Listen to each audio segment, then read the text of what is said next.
Chapter 9. Alright guys, I am back with my coffee. That always makes me super happy and it will energize me again. Chapter 9. As if I wasn't energized enough already. Alright, let's get started guys. I hope you just enjoyed working a bit in Premiere with different layers cropping and then using that auto reframe function. Now we're going to take a look at slow motion and fast motion. So what I've got right here in Premiere is just an empty sequence, but I want to do something here. It's currently set to 25 frames per second, as you can see, but I actually want that to be 30 frames per second. Now imagine if I were to have an entire edit in that sequence. I don't want to delete that to recreate a new sequence, so don't worry, you can always change the sequence settings afterwards. Just right click on your sequence here, go over to sequence settings, and from there, change anything that you like. So we can also just change the resolution and stuff like that. So for now, let's just change the time base to 30 frames and hit OK. There we go. Now let's browse here to the footage folder because I've got something special in here.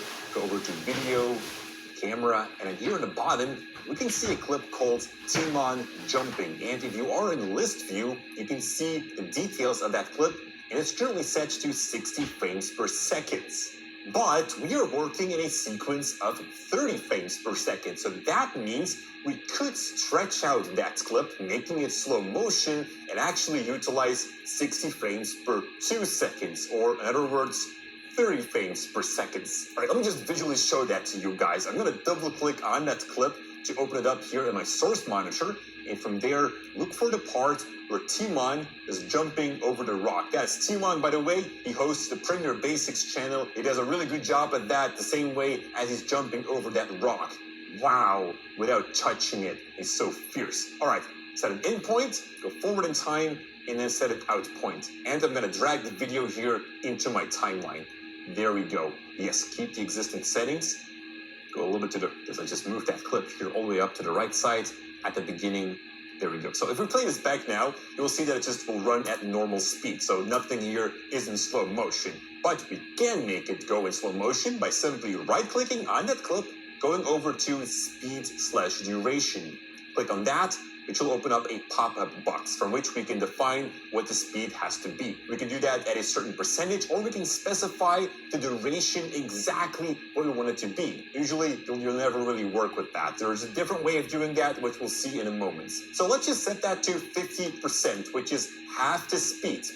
Click OK, and there you go. You can now see that your clip has become longer. I have to zoom out a little bit. We have made the clip twice as long, so that means we are utilizing 60 frames per 2 seconds now. And let's play that back. As you can see now, Timon is jumping in slow motion over that rock. So beautiful. But we can also make that go faster. So select that clip, go back to speed/duration, and this time perhaps set the speed to 200%. So that is twice as fast. Let's play this back now. Wow, super fast over that rock. So that is how you can make your clips go slow or go fast. But there is so much more that we can do here. Let's say that I want to slow down that clip even more. I'm going to right click on it again and head over to speed/duration. And instead of choosing 50%, I'm going to choose something different this time. And let's pick 10%. Now there's going to be a problem though. If I hit OK, I mean, Premiere is able to do that, but I don't have enough frames per second to fill in that gap. Let's play back the clip and you'll see what is going on. As you can see, it stutters a lot, and that is because we are missing frames. It's only using a couple of frames per second, and that's why the video is playing back so choppy. That is the entire reason why you need to shoot your videos at 60 frames or even more to get smooth slow motion. However, there is an option to kind of fake extra frames inside Premiere. It's easily done. Let's go back to that menu. Right-click on it, go over to speed/duration, and right in here we have an option on the bottom that says time interpolation. It's currently set to frame sampling, which is really just do nothing. But we also have two other options, which is frame blending and optical flow. Basically, frame blending is going to blend or transition from one frame to another. Let's hit OK and see how that looks. All right, let's play that back. But before we can do that, we're going to have to render the video because as you can see here, our line is red. We've learned how to do that. Just hit return. There we go, and now the video is playing back more smoothly. However, there's this ghosting going on, as you can see in between those frames. Here you can see very well with his leg. Let me just zoom in a bit more, like that. It is blending the different frames together to make it appear more smooth. But there's an even better option. Right-click again, go over to speed/duration, and this time change that time interpolation to optical flow. Hit OK, and as before, you want to render your clip. And I just love rendering because that means in the meantime, you can drink coffee. Oh, it is done. All right, let me go back to the beginning here. Playing it back, and it looks super smooth right now. Premiere is doing some magic. Now, there is a lot of detail going on, definitely here in the background, and that is why we're seeing these weird distortions around the legs of Timon. But here in the sky, it actually looks pretty good, as you can see, because we don't have much detail going on in there. So it really depends on your scene. If or if not, you can use optical flow. All right, let's explore that menu a little bit more. I'm going to right-click that clip again.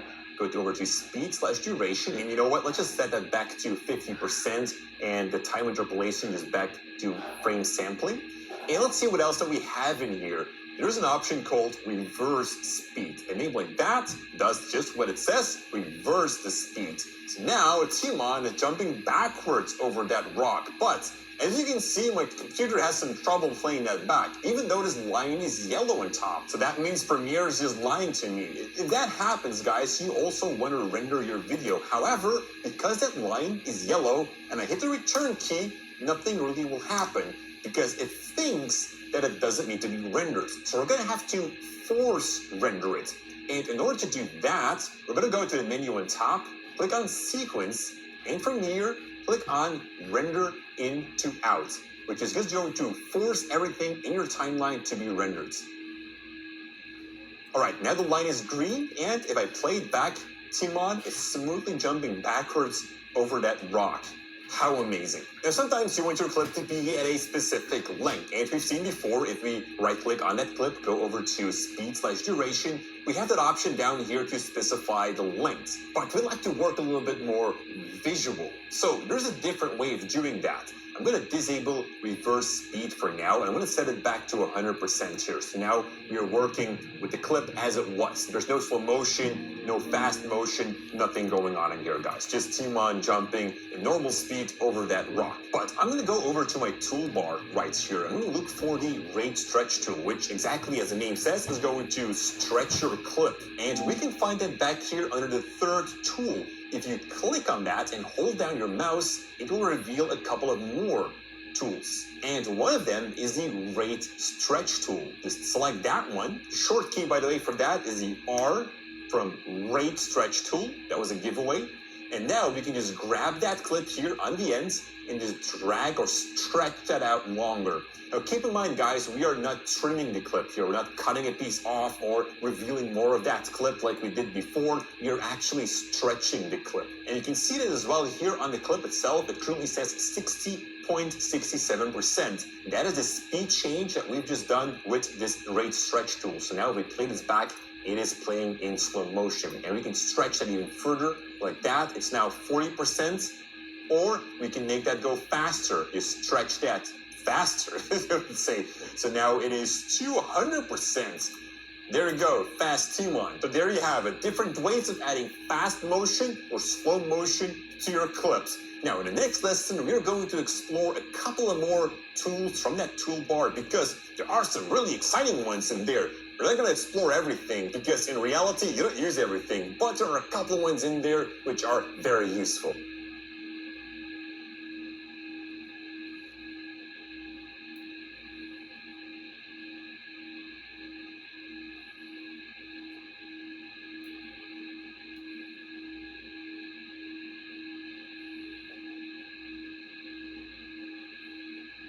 The end of chapter 9.